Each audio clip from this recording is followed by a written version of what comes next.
Mau rasa berapa kali aku panjat tangga ni untuk buat video ni. Cuba teka. Habis je aku buat video ni, jiran aku tegur. Weh, kau buat apa atas bumbung tadi ya? Panas tu. Tapi demi konten aku naik juga bumbung ni. Kontraktor yang pertama tu, dia minta 3,000.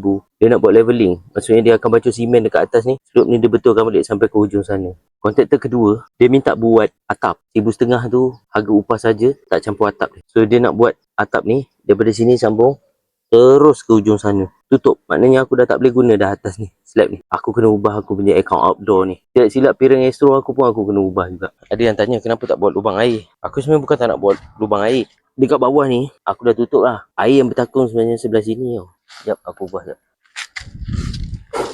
Okey, air yang bertakung sebelah sini. Bukannya sebelah hujung ni. Kalau aku buat lubang dekat hujung ni pun, dia tak cantik. Sebab bila kau drill tu, mesti akan meletup yang sebelah sana kan.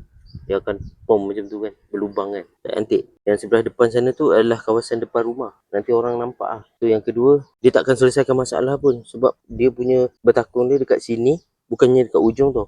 Dengan dekat dalam ni. Dalam ni dia bertakung. Mungkin ada yang idea yang kata boleh buat lubang macam ni supaya air tu boleh turun bawah. Tapi tak boleh. Bawah ni ialah plaster ceiling. Kau tengok ni. Ni plaster ceiling ni. Ada kipas, lampu. Kira tempat lepak lah sebenarnya. So, kalau aku terus turun ke bawah nanti, sama lah, tak ada function lah aku punya slab ni kan. Hari tu aku punya video, semalam tu baru lepas hujan. So aku tak boleh tengok betul-betul. Sebab air penuh dekat sini kan.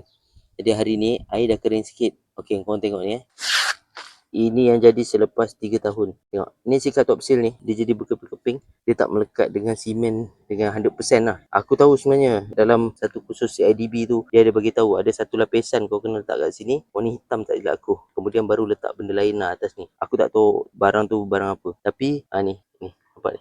Air masih lagi boleh masuk kat sini. Tapi setakat yang aku buat ni, dekat slope dia ni, aku bagi tebal sikit. Jadi air dah tak masuk lah dekat dalam ni. Dekat sini lah. Dekat sini, sini air boleh masuk. Sini air tak boleh masuk.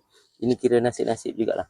Tapi setakat ni apa yang aku buat ni, kira dah tahan 3 tahun. Aku rasa memang puas hati sangat lah. So plan aku, andai kata air ni masuk lagi kat dalam rumah, aku akan clearkan ni. Aku akan kopek ni sampai yang dia memang solid. Lepas tu aku tampal je lagi sekali. Kau nak tengok barang yang aku guna tu, kau boleh tengok link dekat description lah.